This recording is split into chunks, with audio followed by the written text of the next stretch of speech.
Mark chapter 3. And he entered again into the synagogue, and there was a man which had a withered hand.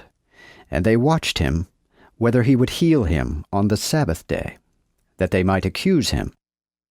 Then he said unto the man which had the withered hand, Arise, stand forth in the midst. And he said to them, Is it lawful to do a good deed on the Sabbath day, or to do evil? To save the life, or to kill? But they held their peace. Then he looked round about on them angrily, mourning also for the hardness of their hearts, and said to the man, Stretch forth thine hand. And he stretched it out, and his hand was restored, as whole as the other.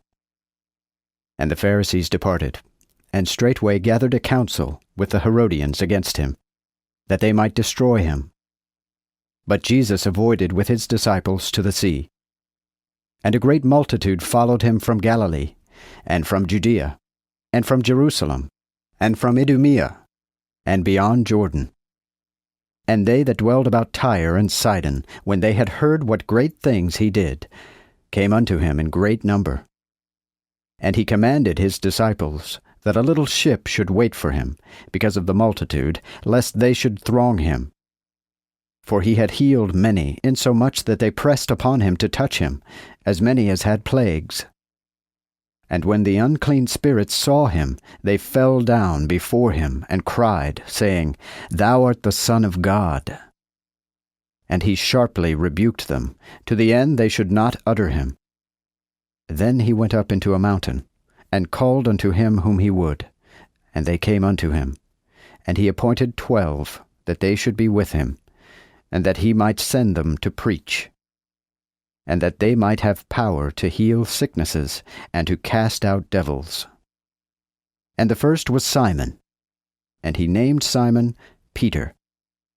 Then James, the son of Zebedee, and John, James' brother, and surnamed them Boanerges, which is the sons of thunder. And Andrew, and Philip, and Bartholomew, and Matthew, and Thomas, and James the son of Alphaeus, and Thaddeus, and Simon the Canaanite, and Judas Iscariot, who also betrayed him. And they came home. And the multitude assembled again, so that they could not so much as eat bread. And when his kinsfolks heard of it, they went out to lay hold on him, for they said that he was beside himself. And the scribes which came down from Jerusalem said, He hath Beelzebub, and through the prince of the devils he casteth out devils. But he called them unto him, and said unto them in parables, How can Satan drive out Satan?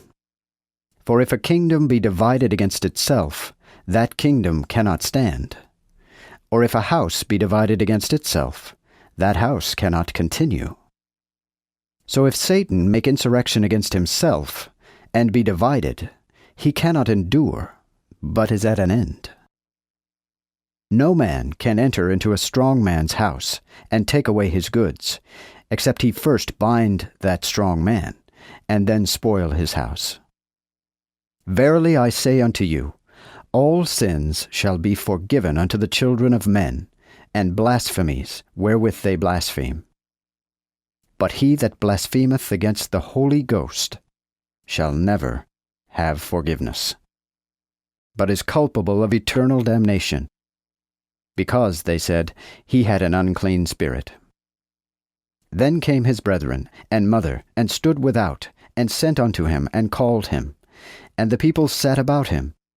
And they said unto him, Behold, thy mother and thy brethren seek for thee without.